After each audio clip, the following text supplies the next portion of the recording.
Hi everyone, welcome back to Scrum Master One-on-One series. Still with me, Hariadi Eka. This is part 2 of the series. In this part, we will learn about Scrum artifact. I have a question for you. Do you know why we use Scrum artifact?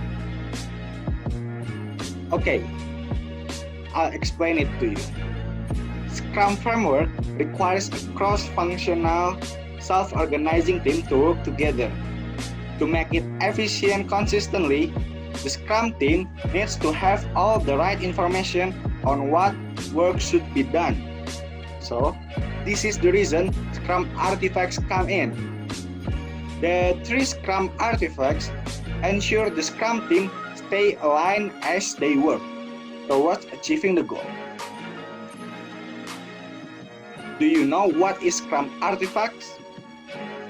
Scrum artifacts are the places where the team negotiates what work should be done, what their goal is, and how they will achieve the goal. Scrum artifacts represent work or value to provide transparency and opportunities for inspection and adaptation. There are 3 Scrum artifacts. First, product backlog. What should the team work on in the next sprint? Product backlog is an order master list of everything that is known to be needed in the product. It is the single source of requirements for changes to be made to the product. The product owner is responsible for the product backlog, including its content, availability, and ordering. Next, we have sprint backlog. What should the Scrum team work in the current sprint, and how will they achieve it? Sprint backlog is a subset of product backlog plus tactical information. Sprint backlog contains a list of tasks that the Scrum team is committing that they will complete in the current sprint. Items on the sprint backlog are drawn from the product backlog and detailed into smaller lists of things needed to be done. Sprint backlog selected based on the priority in the product backlog. Last, we have the product increment. What will the team ship at the end of sprint? The product increment is the sum of all the product backlog items completed during a sprint and all previous sprints.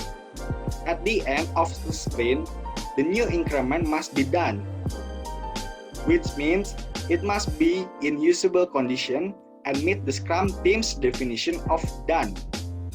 It must be in usable condition regardless of whether the product owner decided to actually release it.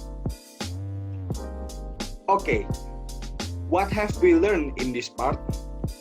In this part, we learn about Scrum artifacts ensure the Scrum team stay aligned as they work towards achieving the goal. Scrum artifacts are the places where the team negotiates what work should be done and what their goal is and how they will achieve the goal.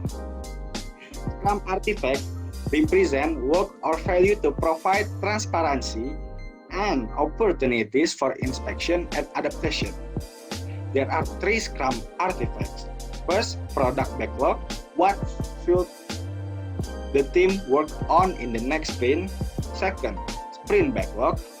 What should the Scrum team work in the current sprint and how will they achieve it? And last, the product increment. What will the team ship at the end of the sprint? This is the end of part 2. Thank you for your attention. I'm Hariadi Eka. See you on the part 3.